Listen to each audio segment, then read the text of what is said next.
जब कोई व्यक्ति आपको दुख पहुंचाता है, अपमान करता है या आपके साथ अन्याय करता है, तो सबसे पहले मन में यही प्रश्न उठता है, ऐसा मेरे साथ ही क्यों हुआ? कभी कभी तो वो लोग चोट पहुंचा जाते हैं जिन पर हमने सबसे ज्यादा विश्वास किया होता है। ये चोट बाहर से नहीं, भीतर से लगती है और यही दुख सबसे गहरा होता है। लेकिन क्या आपने कभी सोचा है, लोग ऐसा क्यों करते हैं? क्या ये उनकी आदत है? क्या वो जानबूझकर ऐसा करते हैं? या फिर उनके अपने भीतर कुछ टूटा हुआ है जिसकी परछाई हमारे जीवन पर पड़ जाती है? श्रीमद् भगवद गीता में श्री कृष्ण इस गहरे प्रश्न का उत्तर बहुत शांत भाव से देते हैं। वे हमें केवल न्याय नहीं, आत्मज्ञान की ओर ले जाते हैं। जब जीवन हमें चोट पहुंचाता है, तब श्री कृष्ण हमें केवल सहारा नहीं देते, वे हमें दृष्टि देते हैं। आज हम उसी दृष्टि की यात्रा पर निकल रहे हैं। महाभारत के इतिहास में एक प्रसंग है, अत्यंत पीड़ादायक और उतना ही शिक्षाप्रद। द्रौपदी का चीरहरण। सभा में उपस्थित सभी महारथी, धर्मज्ञ और ज्ञानीजन मौन थे। कोई नहीं बोला, कोई नहीं उठा। द्रौपदी बार बार पूछती रही, क्या यह धर्म है? क्या मैं वस्तु हूं? लेकिन किसी ने उत्तर नहीं दिया। और तब जब उसके सारे सहारे चुप हो गए, उसने श्री कृष्ण को पुकारा, हे गोविंद, हे माधव। वो एक पुकार जो न सिर्फ कृष्ण के हृदय तक पहुंची, बल्कि संपूर्ण सृष्टि को हिला गई। श्री कृष्ण आए और द्रौपदी की लाज बचाई, पर उन्होंने यह भी सिखाया, जब दुनिया मौन हो जाए, जब अपमान गहराई तक चोट करे, तो उस समय किसी से लड़ना आवश्यक नहीं, भगवान को पुकारना और भीतर की शक्ति को जागृत करना आवश्यक है। क्योंकि असली प्रश्न ये नहीं होता कि लोगों ने हमारे साथ क्या किया, बल्कि ये होता है, हमने उस पीड़ा को किस रूप में स्वीकार किया। श्रीमद् भगवद गीता में श्री कृष्ण अर्जुन से कहते हैं, मात्रा स्पर्शास्तु कौन्तेय शीतोष्ण सुख दुखदा आगमापायनो नित्यस्तान स्थितिक्षस्व भारत। एक गीता 2:14। इस श्लोक में कृष्ण बताते हैं कि जीवन में सुख और दुख, सर्दी और गर्मी, मान और अपमान, ये सब केवल इंद्रियों के स्पर्श हैं। ये आते हैं और चले जाते हैं। ये न तो स्थायी हैं और न ही अंतिम सत्य। जब कोई हमें दुख देता है तो हम उसमें अटक जाते हैं। हमें लगता है कि यह हमेशा हमारे साथ रहेगा, पर श्री कृष्ण कहते हैं, तितिक्षस्व, सहो। इन अनुभूतियों को समझो, देखो, पर उनमें उलझो मत। किसी और का आचरण उनका कर्म है, पर उस आचरण के प्रति आपकी प्रतिक्रिया आपका स्व है, आपका धर्म है। अपनी चेतना को गिरने न देना। दुख आ सकता है, पर दुखी बने रहना एक विकल्प है, और श्री कृष्ण हमें यही विकल्प चुनने की बुद्धि देते हैं। जब कोई व्यक्ति आपको बार बार चोट पहुंचाता है, अपमान करता है या पीड़ा देता है, तो स्वाभाविक रूप से मन में यह प्रश्न आता है कि आखिर ये लोग ऐसा क्यों करते हैं? श्री कृष्ण इसका उत्तर बहुत सरल और गहरा दोनों ही रूपों में देते हैं। लोग दूसरों को दुख इसीलिए पहुंचाते हैं क्योंकि वे स्वयं भीतर से असंतुलित हैं। जिसके भीतर शांति नहीं होती, वह दूसरों को भी अशांत करता है। जिसके भीतर मोह, अहंकार और असुरक्षा होती है, उसका व्यवहार कटु, कोर और अनाचारी बन जाता है। कृष्ण कहते हैं, न हि कश्चित क्षणमपि जातु तिष्ठत्य कर्मकृत।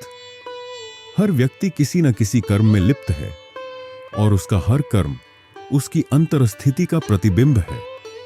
तो जब कोई आपको दुख दे तो समझिए, वह अपने ही कर्मों के बंधन में बंधा हुआ है। उसका व्यवहार उसकी पीड़ा की कहानी है। यह जान लेना ही पहला मोक्ष है कि हर एक की यात्रा अलग है। आप उस व्यक्ति के कर्म के उत्तरदायी नहीं हैं। आपका कर्तव्य है स्वयं को उस पीड़ा से मुक्त करना। कर्ण का जीवन इस प्रश्न का जीवंत उदाहरण है। अपमान और पीड़ा को कैसे देखा जाए। कर्ण एक महान योद्धा, महान दानी, लेकिन जीवन भर उसने अपमान झेला। जब जब उसने कुछ बड़ा करने की कोशिश की, समाज ने उसे उसकी जाति, उसके जन्म, उसकी पहचान के नाम पर नीचा दिखाया। यहां तक कि जब द्रौपदी स्वयंवर में भाग लेने गया, तब भी उसे तिरस्कार मिला। सूत्र का पुत्र योग्य नहीं। लेकिन उस अपमान को लेकर कर्ण ने क्या किया?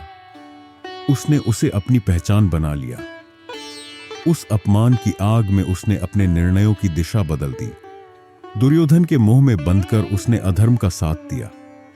जब श्री कृष्ण ने अंतिम समय में उसे समझाया, तब कहा, अपमान तब तक आपको बांधता है जब तक आप उसे पकड़कर रखते हैं। छोड़ देने का साहस हो तो अपमान तपस्या बन सकता है। इसलिए प्रश्न यह नहीं है कि किसी ने आपको क्या कहा, प्रश्न यह है कि आपने उसे कितना भीतर तक आने दिया। कृष्ण कहते हैं, जो भीतर तक पहुंचता है वही मोक्ष या बंधन बनता है। चुनाव आपका है। श्री कृष्ण क्षमा को एक कमजोरी नहीं बल्कि आत्मा की महानता मानते हैं। वे कहते हैं, क्षमा वीरस्य भूषणम। क्षमा कायर का गुण नहीं, वीरता का आभूषण है। जब कोई हमें दुख देता है तो हमारा पहला मनोभाव होता है बदला। लेकिन कृष्ण कहते हैं, बदला लेना बाहर की आग बुझा सकता है पर भीतर की शांति नहीं दे सकता। क्षमा का अर्थ यह नहीं कि आप भूल जाएं कि क्या हुआ, बल्कि यह कि आप उस घटना की पकड़ से मुक्त हो जाएं। जिस व्यक्ति ने आपको दुख दिया, यदि आप उसे लगातार मन में दोहराते रहते हैं तो आप हर दिन उसी दुख को दोबारा जीते हैं। यह आत्म पीड़ा है। श्री कृष्ण सिखाते हैं, दूसरों के कर्मों की पकड़ छोड़ देना अपने मन की स्वतंत्रता के लिए आवश्यक है। याद रखिए, क्षमा देना उनका उपकार नहीं, यह स्वयं के प्रति करुणा है। और यही करुणा आत्मा को प्रकाश की ओर ले जाती है। जब कोई हमें चोट पहुंचाता है तो हमारे पास दो रास्ते होते हैं। या तो उस दर्द को भीतर पकड़े रहें और भीतर ही भीतर जलते रहें, या फिर उसे एक तपस्या में बदल दें, एक आंतरिक साधना में। श्री कृष्ण हमें बार बार सिखाते हैं, पीड़ा को नकारो मत, भागो मत, बल्कि उसे समझो और रूपांतरित करो। गीता में कहा गया है, तंस तितिक्षस्व भारत। हे अर्जुन, इस दुख को सहो, लेकिन केवल सहनशीलता से नहीं, बोध के साथ, चेतना के साथ। जिस पीड़ा ने आपको तोड़ा, उसी पीड़ा को यदि आप समर्पित भाव से स्वीकार करें तो वह आपकी अंतर्दृष्टि बन सकती है। अपने आप से एक प्रश्न पूछिए, इस घटना से मैं क्या सीख सकता हूं? किसी भी पीड़ा को व्यर्थ न जाने दें। उसे जीवन की अग्नि में तपाकर आत्मा की ज्योति में बदलना ही कृष्ण का मार्ग है। जब कोई आपको दुख देता है तो पहली प्रतिक्रिया होती है उसी पल जवाब देना, विरोध करना या फिर अंदर ही अंदर टूट जाना। लेकिन श्री कृष्ण कहते हैं, कर्मण्येवाधिकारस्ते मां फलेषु कदाचन। आपका अधिकार सिर्फ कर्म पर है, फल पर नहीं। यहां कर्म का अर्थ केवल बाहरी काम नहीं, बल्कि आपकी आंतरिक प्रतिक्रिया भी है। किसी ने कुछ गलत कहा, गलत किया, अब आपका कर्म क्या होगा? चिल्लाना, लड़ना, मौन हो जाना, या फिर अपने मन को स्थिर करना और विवेक से निर्णय लेना? कृष्ण हमें सिखाते हैं, दूसरों के कर्मों से हमारा धर्म नहीं बदलना चाहिए। हमारा धर्म है अपनी चेतना को गिरने न देना। जिस क्षण आप अपने विवेक से काम लेते हैं, उसी क्षण आप भीतर से बड़े हो जाते हैं। यही है आत्मोन्नति का पहला चरण। जो बदल सकता है उसे बदलिए, जो नहीं बदल सकता उसे शांति से स्वीकार कीजिए। यही है कृष्ण का संतुलन। श्री कृष्ण का जीवन स्वयं एक ऐसा ग्रंथ है जिसमें दुख संघर्ष, अन्याय और विरोध सब कुछ मौजूद है। उन्होंने बचपन में ही माता पिता से वियोग सहा, कंस जैसे अत्याचारी का भयपूर्ण वातावरण झेला, जीवन भर साजिशें, युद्ध, आलोचनाएं और अंत में भी उन्हें एक व्याध के बाण से मृत्यु प्राप्त हुई। फिर भी क्या आपने कभी श्री कृष्ण को रोते देखा? कभी हारते, टूटते या शिकायत करते सुना? नहीं, उनका चेहरा सदैव मुस्कान से भरा रहा। क्यों? क्योंकि वे जानते थे यह संसार एक लीला है, जो घट रहा है वह परमात्मा की योजना का हिस्सा है। हमें केवल अपना कर्म निभाना है, बाकी सब एक खेल है। गहरे दुख में भी मुस्कुराना वही कर सकता है जो जीवन को सिर्फ घटनाओं के रूप में नहीं, बल्कि एक चेतन यात्रा के रूप में देखता है। श्री कृष्ण इसलिए मुस्कुराते रहे क्योंकि उन्होंने आत्मा की दृष्टि से जीवन को देखा, न कि केवल शरीर या अहंकार की दृष्टि से।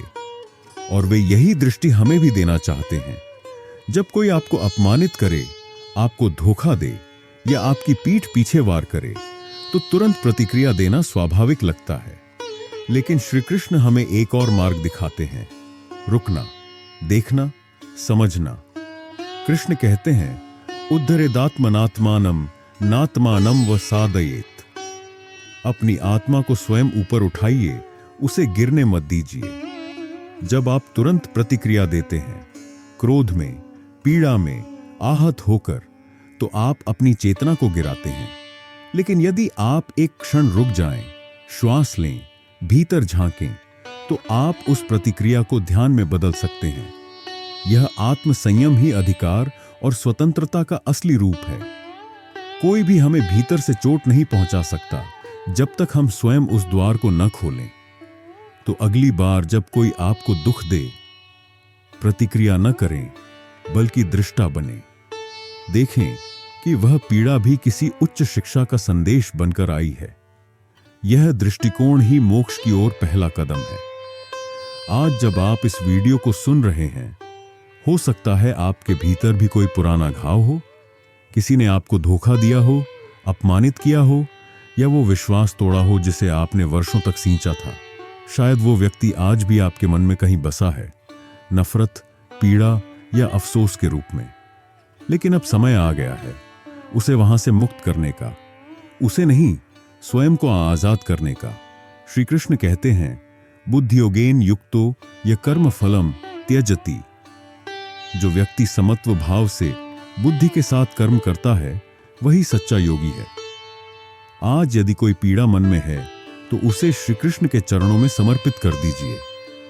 कहिए, हे माधव, ये दुख मेरा नहीं है।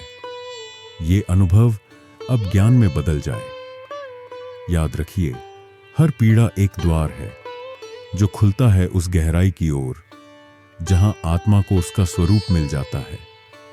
और अंत में, यदि यह संदेश आपके हृदय को छू सका हो, तो कृपया इस वीडियो को लाइक करें, अपने विचार कमेंट में जरूर साझा करें, और ऐसे ही आत्मिक मार्गदर्शन के लिए माइंड मोक्षा को सब्सक्राइब करें, क्योंकि हो सकता है आपका एक शब्द किसी और के जीवन में कृष्ण की वाणी बन जाए।